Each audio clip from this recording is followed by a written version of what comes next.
she was not feeling well to the point where I actually had to call an ambulance. In an ambulance, them putting stickers all over her, lifting her shirt up, getting these things in, and 3 men calling her sweetie. Like, that doesn't make you feel comfortable in an already extremely stressful situation. I instantly started taking her vitals.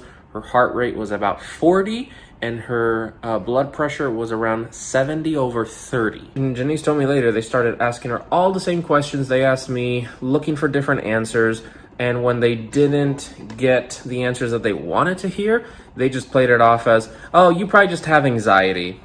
It was 160/100, somewhere around that range. And her heart rate, which was the worst part, was like a 148. Her laying flat in the bed.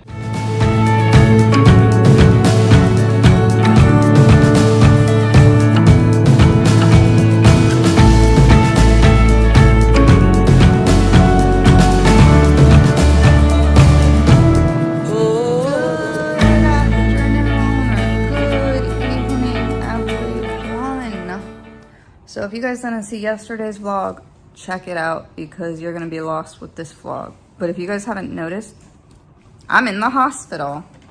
What else is new? Honestly, guys, like with me and my health, once a year I have to get admitted. I don't know why. Or once a year I have to get a surgery. I don't know why. Like that's usually my pattern, so. We've been trying to break this cycle for years. It doesn't happen. If you guys haven't noticed, we have not been posting on YouTube or even Instagram in a while, but we do post on Patreon. It's just my health has not been the best lately. It's been a struggle. And as you could tell, it finally hit a little bit hard. And guys, literally, I scaled back so much. Like, take a break from YouTube, take a break from Instagram, because I could tell I was getting worse with my health. And I was like, I need a break. Even though I don't want to, guys. I love to make videos for you guys. And still, I ended up here. How annoying. Guys, we were in the observation unit for like 24 hours. I thought I was gonna be discharged like that. Me too. They really decided to hold me here and were like, please, you can't go just yet. And I was like, why? So Paul, tell them what happened, kind of recap, and why we came to the hospital. If you guys have not seen the previous vlog, a quick recap, Janice's blood pressure dipped to a dangerously low level. Usually your blood pressure should be right around 120/80. Hers was 70/30. Let me just say, when that happened to me, like all my senses went out the window. That's how I knew something was wrong. I couldn't feel anymore.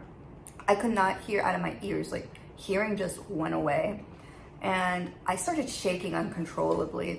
They call that chills. And then I had a really high temperature. It was like at 102. So all of these things worried me very much. So usually I'm the one who transports Janice to the hospital, but when it was this bad, I was like, I have to call rescue, because if something happens, I'd rather them be on the way and be able to take care of anything than me just being on the road and freaking out. I'm gonna be real quick with you guys. Never again will I go into an ambulance. It was all men. That made me feel very uncomfortable. They were asking a lot of questions. They didn't really care about what was going on with my condition. And towards the end, they just were like, yeah, I think it's just mental. So, yeah, I was not okay. And what was worse, once we got to the hospital, they told the nurse who was checking me in, this is tachycardia, dysautonomia. The nurse decides I'm right there and I can hear. And she's just like, oh, tachycardia. We have another crazy girl here. I'm like, I haven't been here in a while. Why are you guys calling me crazy? So I won't lie, I'm gonna place a couple complaints because the way I've been treated up till the hospital stay was ridiculous, and very uncomfortable. Like they did not make me feel safe, which is quite scary and dangerous. So once we got into the hospital, my blood pressure was the opposite of what it was at home, right, Paul? Yeah, it jumped up from 70/30 to like 160/100 and a heart rate of 148 from like 42. So went a full 100 beats a minute faster. Yeah, and it wasn't funny, but the nurse came in. I'm just there chilling. I'm actually trying to relax, and my heart rate's like 143. And she literally kind of runs out, gets the doctor, and was like, look at this. And then it shot up to 148 then by then. And this whole time they're asking me if I'm just anxious, if I'm nervous, if I have depression, if, you know, literally they really tried, they just wanted to say it was all mental. And I'm just like, there's something wrong. Like, really, there's something wrong with my body. This is not a mental illness. Thank you for thinking that, but no. They asked her no less than 10 times, do you have anxiety? Do you have depression? Do you have any other kind of mental health orders? Now, guys, it doesn't bother me that they asked me the question.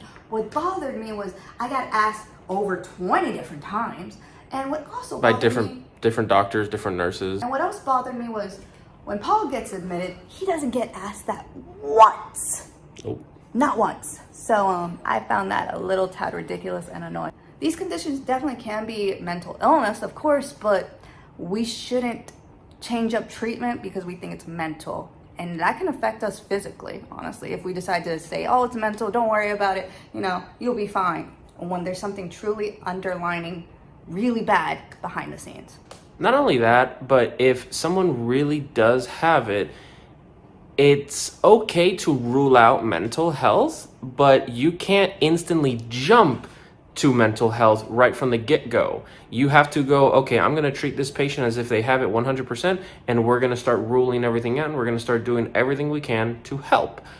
And if you come to the conclusion that it is anxiety, that's a different story, but don't instantly jump to that and then instantly jump to every single patient to that. Honestly, guys, this is typical for me, but when this kind of situation happens, I literally advocate. Last year, I was admitted to the hospital for an intestinal infection, and they really wanted to just say it was all mental. It was all in my head. I was very adamant, and I kept advocating. I was like, no, there's something truly wrong with me. And guess what? I had salmonella. And they wanted to discharge me within like 6 hours and said I was fine. All they did was just pretty much give me Benadryl, nausea medicine, and we're like, are you ready to go home? After that experience, I knew I have to stand up for myself 10 times more because these people are gonna try to kill me. Now we're in the observation unit. I'm doing pretty decent. My vitals have gone back to normal. My heart rate's back to normal. I'm thinking I'm okay to leave. They still tell me no, which makes no sense. They're like, you are still throwing up a lot. Yes. A lot. Like, guys, I never had an episode like this with my nausea getting this bad, but I would just take one bite of something, chips, and within 2 minutes, it came back up. Now, mind you, the room in observations, they're very small. Some of them don't have bathrooms. So the first one that she was in didn't have a bathroom. So every time she had to vomit, it was make a run for the trash can, or I had to end up getting a bunch of vomit bags. And then the diarrhea was also a problem. Yes, guys, I out of nowhere started developing diarrhea after all my vitals went down, but went back to normal. And this diarrhea really hit hard. I mean, it was going to come out this way or it was going to come out the other way. Shooting like a hose out of both ends. So at this point, they're not letting me leave. We did have a nurse who saw me struggling because she saw that I really needed to use the bathroom. Yeah. And I was going back and forth for, diarrhea and throwing up. And some of the times I would leave the door open on accident and just you see throw up everywhere. And everybody heard me throwing up. That must have not been nice. She's a loud thrower-upper. I don't mean to, but I am. So the nurse noticed this and she's like, we are switching you over. She gave me a bigger observation room with its own bathroom, which, it helps so much. Amazing. But then from there, like, I kept saying, I'm fine, my vitals are normal, but they're like, the nurse was like, you're going to the bathroom way too much, you're throwing up, you cannot leave until you can hold down a full meal. Mm-hmm. So from there, we were done with the observation unit. They noticed that I was not going to be leaving anytime soon, and they put me inpatient now. So like I said, guys, I am in my room, but thankfully I got out of observation. The only reason why I'm not a big fan of observation here, I know every hospital is different. Our observation does not have a shower. I know, but only the inpatient rooms have showers and a private bathroom, and some observation rooms have bathrooms, some, not all. So I'm here and they started doing so many tests. Like there was tests I didn't even know you could do. I've done many different ultrasounds. I have done many different CT scans. I've done a buttload of blood work. I've done stool samples. I mean, it was endless and I was getting annoyed. But I was happy that they were taking me serious and trying to figure out what was truly wrong with me. Now, I have gotten a couple diagnoses here, but we're not going to jump the gun just yet. I'm not going to tell you guys just yet. But I was amazed by all the test results that came back. I was like, what? If you guys have watched our journey for a while, you guys would know that I've had a history of a thyroid issue for a long time. I have seen many doctors about it, but it literally has never gone anywhere. You know, they just get to a point, yeah, you're fine, it's not a big deal, you're good, and that's it. In this hospital stay, apparently my thyroid was a big issue, and I got diagnosed with hyperthyroidism. What? So from what they have told me so far, of course, I am still in the hospital. I haven't done my research just yet. So the symptoms that she was feeling with dizziness, shaking, fainting, low blood pressure, high heart rate, as well as diarrhea, all of those can come from hyperthyroidism when it's like acting up. Per se. They asked me a question. They're like, was there a period in time that you lost a lot of weight? And I was like, oh yeah, I used to be around like 135, and out of nowhere I dropped to like 93. And he was like, the doctor was like, and no one checked on that? And I'm like, they made it seem like it was normal and natural. Guys, I lost all that weight within like what, a month? About 6-7 weeks at most. Yeah, at most. Yeah, and no doctors really took it serious. They just, you know, thought it was normal. Stress, maybe. Stress, anxiety, all in my head, mental health kind of a thing. And sadly, females get that a lot. I don't know why. Yeah. Females get told everything's in their head so many times, and that affects our health. Like, we're telling you something's wrong. We're telling our medical team, medical staff, whoever it is, there is something wrong. And instead we get told, maybe it's depression, maybe it's anxiety. Guys, I'm here to let you know, if you feel and know something's wrong with your body, advocate. Don't let them just put a label on you and be like, you're on your merry way, you should be fine. No, double check, look, please, because it can get to the point, such as right now, that it actually comes out, manifests way worse than it should be. Imagine if I took care of this 2 years ago. Yeah. Yes, because when I lost all that weight, it was 3 years ago. Yeah. So it was a long time ago. And no doctors really cared to really check up on it. And now I had to get admitted and figure out what was wrong, do a bunch of testing. This is where we're at now. At the beginning, it can be very demoralizing when they just blame your mental health or anxiety or stuff like that. Yeah. And the demoralizing thing, you can get over it very easily. The problems come out like this, when it's physically.